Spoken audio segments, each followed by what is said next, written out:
진열대에 나란히 놓여 반짝이는 보석들. 찬란하게 빛나는 아름다운 모습에 넋을 잃고 바라보게 됩니다. 하지만 이 보석들이 처음부터 이렇게 눈부시게 빛났을까요? 보석의 시작은 원석입니다. 얼핏 보면 흔한 돌덩이처럼 보이지만 이것을 적당히 컷하고 연마하면 누구나 바라는 아름다운 보석으로 변신하는 것이죠. 3D 프린팅 제품도 마찬가지입니다. 만들고자 하는 제품의 디자인을 한 후 재료를 넣고 출력을 하는 것으로 모든 단계가 끝나는 것이 아닙니다. 출력한 제품을 더욱 매끄럽고 빛나게 다듬어주는 후처리 과정이 필요한 것이죠. 여러분도 이러한 과정이 어떻게 진행되는지 궁금하지 않으신가요? 그러한 과정을 이해하기 위해 각 3D 프린트 방식들의 적합한 출력 방식에 대해 알아보고 프린트 출력을 위한 사전 준비 및 최종 확인에 대해 알아보도록 하겠습니다.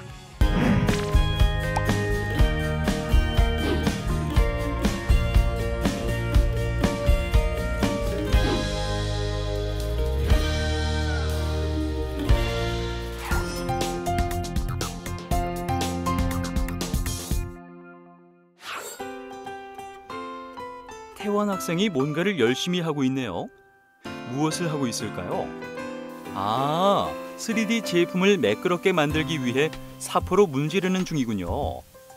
그런데 이렇게 하나씩 하려면 시간이 너무 많이 걸리지 않을까요?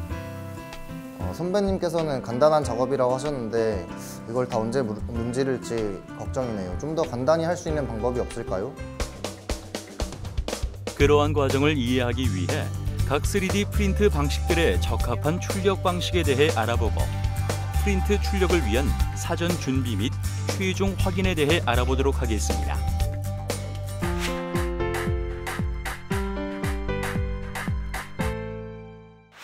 우리의 상상력을 현실로 출력하는 3D 프린터용 제품 제작 과정. 오늘도 함께해 주실 노수환 강사님 모셨습니다.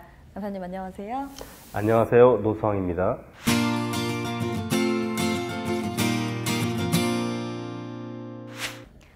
네, 강사님 이번 시간에는 장비 출력 설정에 대해 또 알아보려고 하는데요. 그 중에서도 먼저 프린터별 출력 방법에 대해서 알려주시겠어요? 제가 기억하기론 FFF 방식은 가열된 노즐에 필라멘트 형태의 열 가소성 수지를 투입하고 또 그 재료들이 노즐 내부에서 가압돼서 노즐 출구를 통해 토출되는 형식이라고 하셨던 것 같은데 맞나요? 네, 잘 기억하고 계시네요. FFF 방식은 플라스틱 재료를 녹인 후 이것을 노즐을 통해 압출하기 때문에 조형 공정 특성상 열 가소성 재료를 사용해야 하며 압출 후에 노즐 출구의 단면 형상과 유사하게 형상을 유지할 수 있는 재료에는 대부분 적용이 가능합니다. 압출 노즐에서 토출되는 재료는 압출 헤드와 조형판 사이의 상대 운동에 의해 각 단면의 형상이 만들어지고 이것이 모든 층에 반복적으로 적층되어 3차원 입체 형상이 만들어지게 됩니다. 대부분의 재료는 노즐을 통해서 압출될 수 있도록 액체 상태 또는 이와 유사한 상태로 압출 노즐에서 토출되며 토출된 이후에는 그 형태가 변화하지 않습니다. 그러니까 성형하고자 하는 제품의 단면 형상이 만들어지고 재료가 경화되면 그 위에 다음 층을 또 같은 방법으로 토출하는 것을 또 반복하고 그 결과 최종적으로 제품을 성형하게 된다는 것이군요. 그럼 강사님, FFF 방식에서 재료들을 압출하는 방법에 대해서 좀 더 자세히 알려주시겠어요? 재료들을 압출하는 노즐이나 재료에 압력을 가하는 장치는 사용되는 재료의 종류나 기계적 물리적 특성에 따라 다양한 형태가 있을 수 있습니다. 우선 재료는 필라멘트 형태로 공급이 되는데요. 보호 카트리지나 롤에 감겨 있습니다. 필라멘트는 FFF 방식 3D 프린터의 내부에 있는 경우도 있고 기계의 외부에 장착되어 있는 경우도 있습니다. 스태핑 모터의 회전에 의해 기어가 원활하게 회전하게 되면 여기에 필라멘트가 물려 필라멘트의 재료가 노즐 내부로 이송되고 노즐 내부에서는 가열 용융되어 재료가 압출되게 됩니다. 그래서 처음엔 고체 상태였던 필라멘트가 열에 의해서 점성이 매우 높은 액체 상태로 용융되고 가압된 후 노즐 출구를 통해서 압출되는 것이군요. 이렇게 재료를 성형한 후의 다음 단계는 무엇인가요? 네, 출력이 완료된 이후 후가공 처리를 거쳐야 하는데요. 다른 방식의 3D 프린터에서도 후가공이 필요하지만 FFF 방식은 3D 프린터 방식 중에서 정밀도가 떨어지는 단점이 있기 때문에 깔끔한 표면의 출력물을 원한다면 후가공은 필수적이라고 할 수 있습니다. 압출 공정으로 인해 측면에 레이어가 생기니까 그 표면을 부드럽게 할 필요가 있겠군요. 네, 그렇습니다. 보통 서포터가 없는 출력물도 있지만 서포터가 있는 출력물의 경우엔 서포터 제거부터 시작해야 하는데요. FFF 방식에서 사용하는 서포터는 서포터를 직접 손이나 공구를 이용해서 제거하는 비수용성 서포터와 FDM 방식에서 사용하는 수용성 서포터 이 두 가지로 보통 나뉘게 됩니다. 비수용성 서포터는 손으로 떼어낼 수도 있지만 보호 장갑을 낀 채 니퍼, 커터칼 등의 공구를 사용해서 떼어내면 좀 더 쉽게 제거가 될 수 있습니다. 그런데 직접 제거하려면 시간이 오래 걸리지 않나요? 네, 시간도 오래 걸릴 뿐더러 표면의 상태도 그다지 좋은 편은 아닙니다. 그럼 이번에는 수용성 서포터에 대해 알려주시겠어요? 수용성 서포터에는 대표적으로 폴리비닐 알코올, 즉 PVA 소재가 있는데요. 폴리비닐 알코올은 물에 잘 용해되는 특성을 가지고 있으며 저온 열 가소성 소재라고 합니다. 수용성 섬유로 구성되어 있기 때문에 물에 잘 녹으며 단순한 물 세척만으로 쉽게 제거할 수 있고 독성이 없는 물질로 알려져 비교적 안전하게 사용할 수 있다고 합니다. 강사님, 그런데 서포터 제거하는 시간은 얼마 정도 걸리나요? 물론 출력물의 크기나 형상에 따라 당연히 다를 텐데요. 하지만 일반적인 크기의 수용성 서포터 제거에서는 약 15에서 20분 정도가 소요된다고 합니다.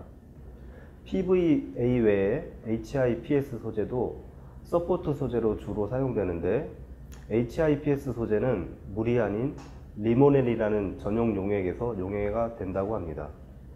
여기서 잠시 사포 작업에 대해서도 알아볼까요?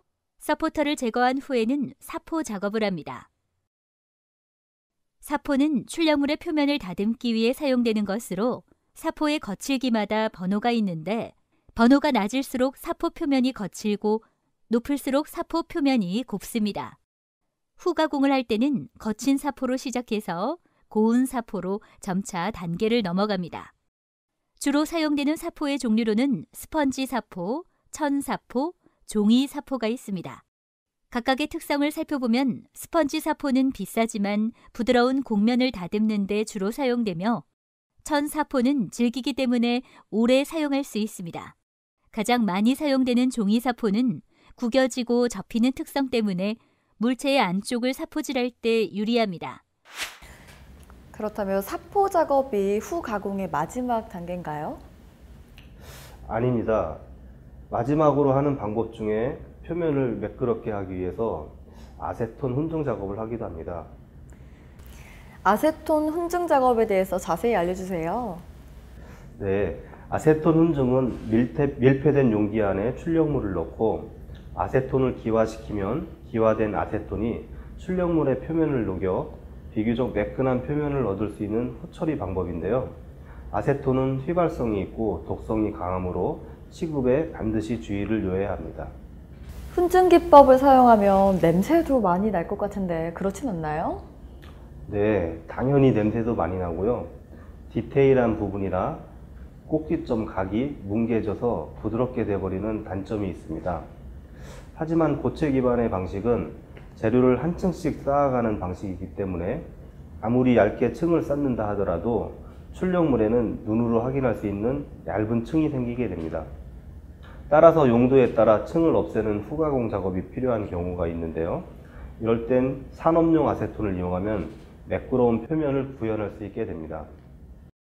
아세톤 사용 방법에 대해 좀 더 자세히 알아보겠습니다.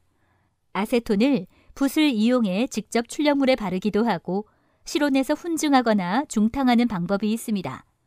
그런데 붓을 이용하면 붓자국이 남을 수도 있고 실온에서 시간이 많이 걸리며 부분 간 편차가 생기기도 합니다. 아세톤 훈증 방식은 공기 중에 증발된 아세톤이 빠진 부분 없이 골고루 출력물의 표면을 녹여주기 때문에 비교적 편차 없이 균등하게 도포시킬 수 있습니다. 아세톤은 무색의 휘발성 액체로 밀폐된 공간에 부어놓기만 하여도 증발되어 훈증 효과를 볼 수 있지만 앞에서도 이야기했듯이 독성이 있고 휘발성이 강한 액체이기 때문에 사용에 반드시 주의를 요해야 합니다. 다만 실온에서 훈증하게 되면 시간이 오래 걸린다는 단점이 있는데 이때 3D 프린터 히팅 베드의 열을 이용하여 아세톤 증발을 촉진시키면 시간을 단축할 수 있습니다. 하지만 휘발성 액체를 훈증시키고 히팅 베드의 열을 이용하는 작업이므로 환기가 잘 되는 곳에서 작업해야 하며 실내라면 환기 시설이 반드시 갖춰져 있는 공간에서 작업을 실시해야 합니다. 강사님, S레이 방식이 용기 안에 담긴 액체 상태의 광경화성 수지에 적절한 파장을 갖는 빛을 주사해서 또 선택적으로 경화시키는 방식이라고 하셨죠? 네, 특정 파장의 빛을 사용해서 광경화성 수지를 단면 형상으로 경화시켜 층을 형성하고 이 과정을 계속해서 반복하면 3차원 형상을 조형할 수 있는 방식을 말합니다. SLA 방식에서 사용되는 재료인 광경화성 수지는 어떤 것으로 구성이 되어 있나요? 광개시제, 단량체, 중간체, 광억제제 또는 기타 첨가제로 구성되어 있는데요.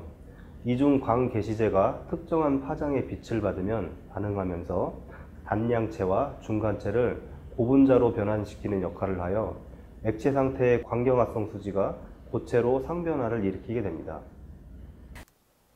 SLA 방식의 경화 방법에 대해 좀 더 자세히 알아보도록 하겠습니다. SLA 방식의 경화 방법은 기본적으로 레이저를 조사하면 렌즈를 지나 거울에 반사되어 광경화성 수지에 주사되면서 제품 형상이 만들어지는 것을 말합니다. 레이저는 파장이 짧은 빛일수록 광학계를 이용하면 더 작은 지름을 갖는 빛으로 만들 수 있기 때문에 정밀도와 해상도가 증가되는 자외선 레이저가 주로 사용됩니다. 하지만 경화되는 부피가 작아서 큰 형상을 제작하려면 많은 시간이 소요되기도 합니다.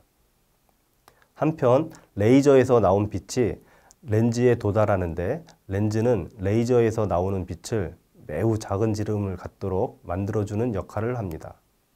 그리고 반사 거울에 반사된 레이저 빛이 광경화성 수지 위에 주사되어 단면을 성형합니다.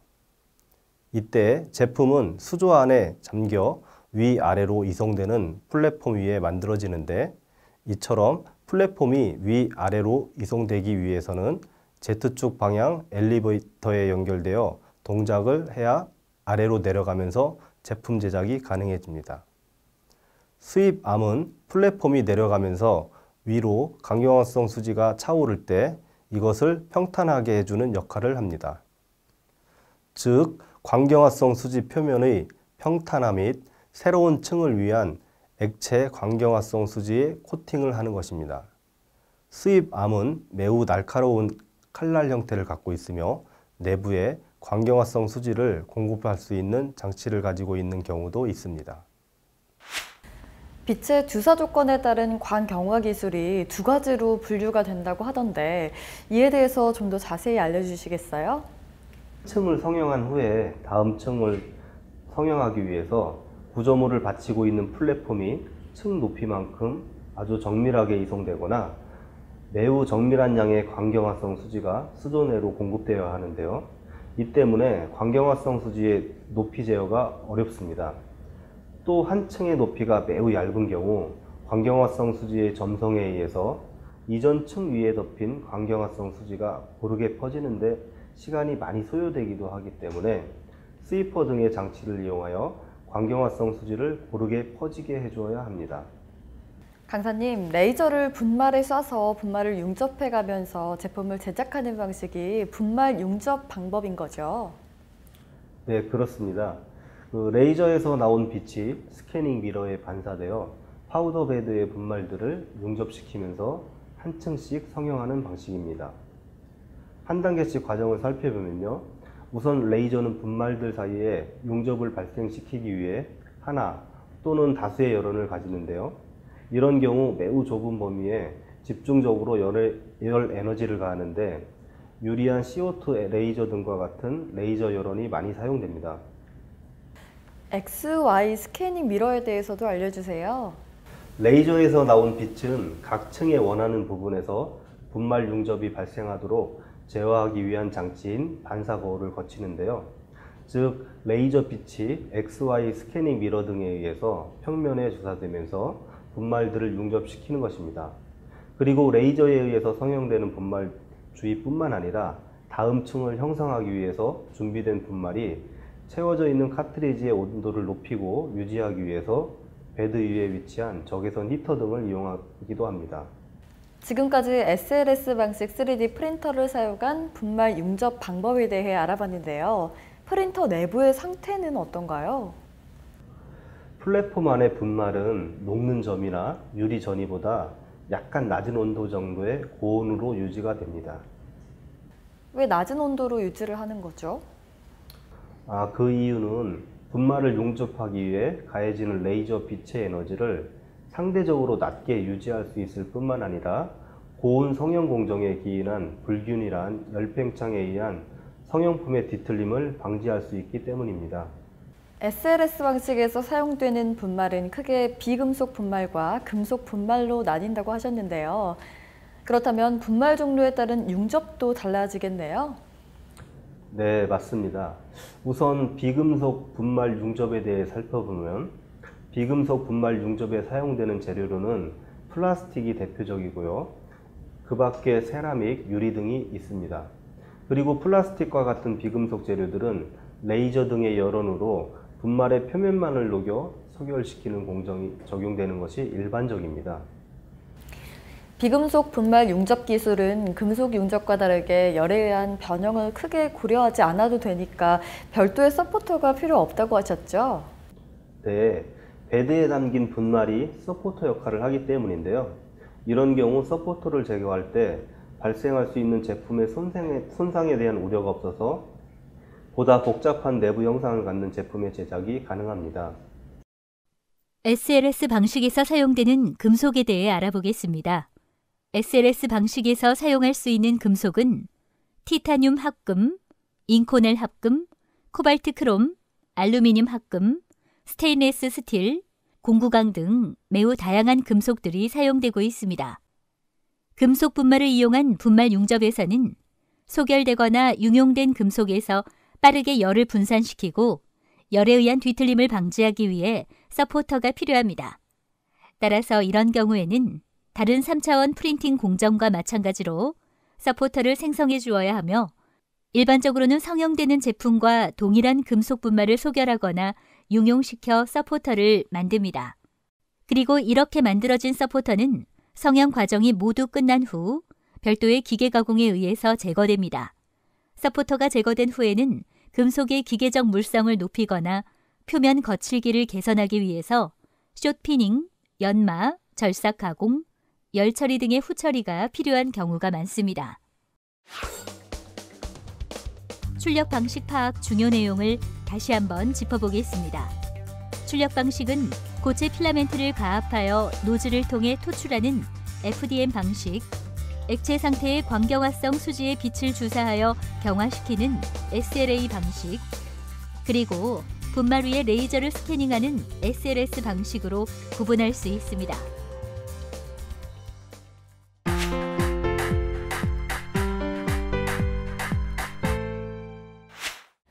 그렇다면 3D 프린터의 출력을 위한 사전 준비로는 어떤 것들이 있나요?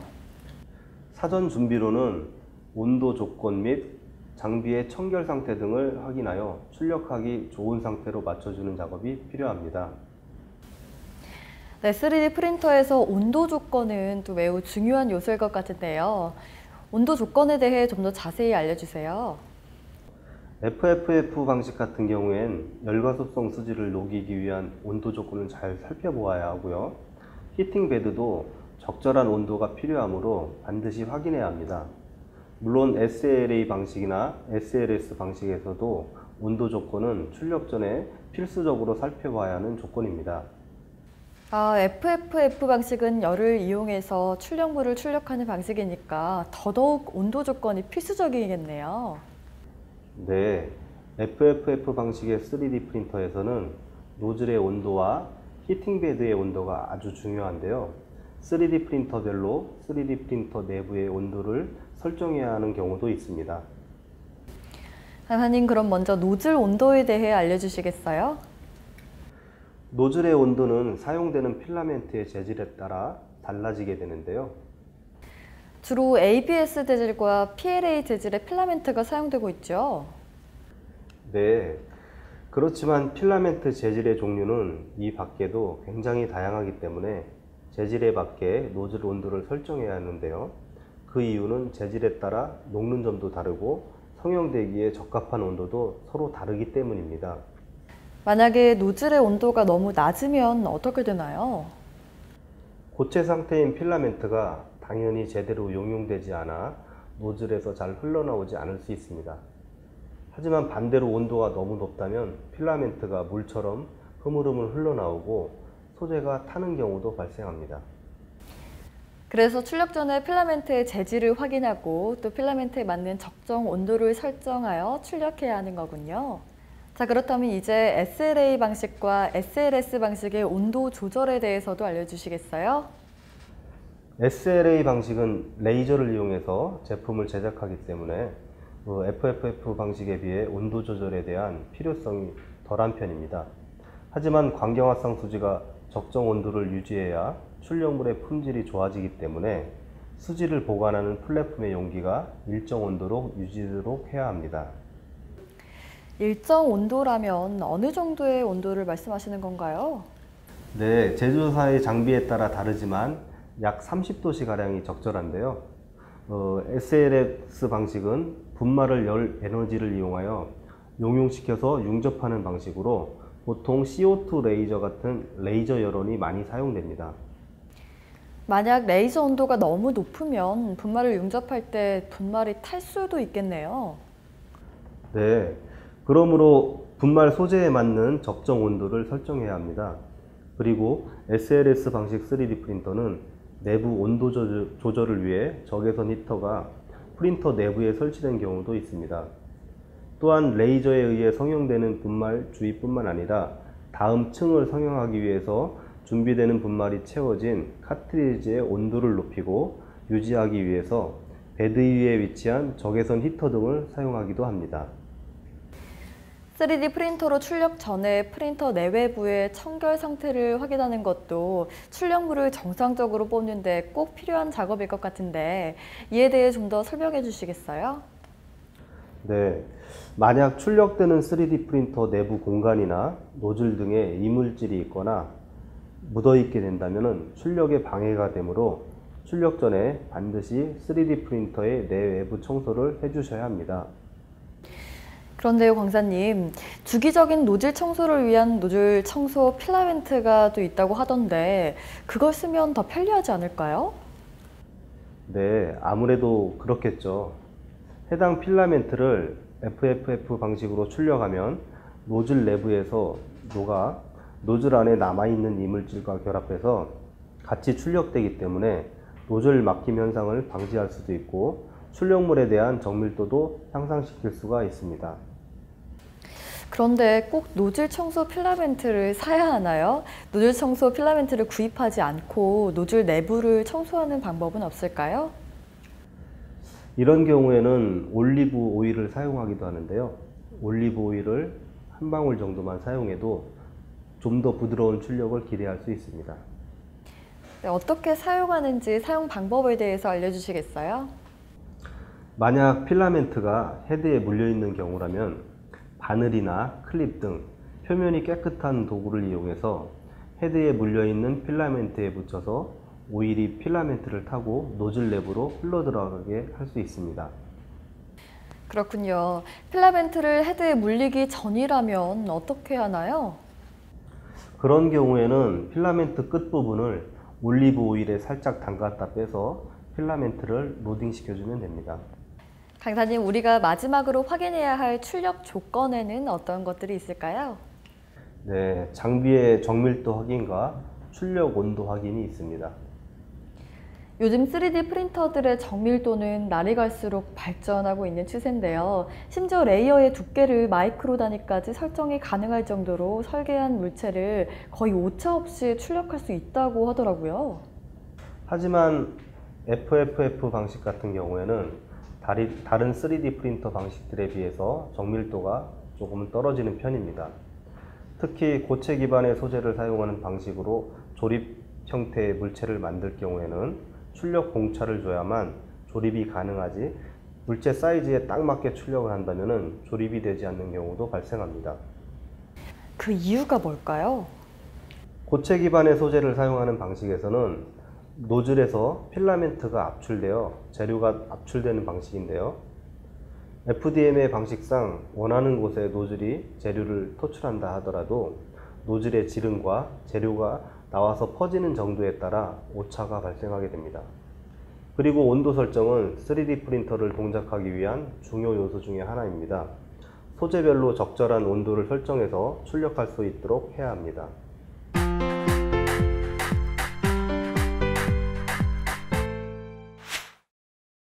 (3D) 프린터 출력에 있어서 정밀도는 실제 사용하는 3D 프린터와는 결과값이 다를 수 있으므로 실제로 측정하여 확인해 보도록 합니다. 먼저 수평의 길이를 확인합니다. 각 변의 길이가 10mm인 정육면체 조각 10개를 설계하여 3D 프린터로 출력한 다음 수평의 길이를 측정하면 어떻게 될까요? 그 결과 설계한 것보다 더 긴 정육면체의 길이가 나오는 것을 확인할 수 있습니다. 따라서 조립을 하기 위해서는 원하는 길이보다 작은 길이로 설정하고 뽑아야 원하는 결과값이 나오게 됩니다. 다음은 내부의 폭을 2mm로 지정한 디귿자 형태의 출력물 10개를 출력하여 디귿자를 감싸고 있는 내부의 길이를 측정하여 확인해 보겠습니다. 그 결과 3D 프린터로 출력물을 출력하여 조립을 하게 되면 볼트와 너트처럼 외부 길이와 내부 길이의 공차에 유의해야 함을 알 수 있습니다.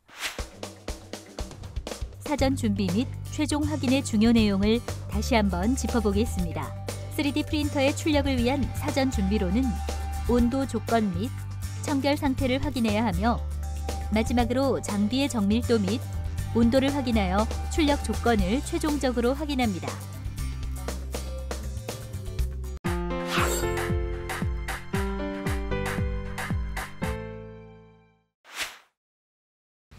다음은 필라멘트 소재에 따른 일반적인 노즐 설정 온도를 나타낸 표입니다.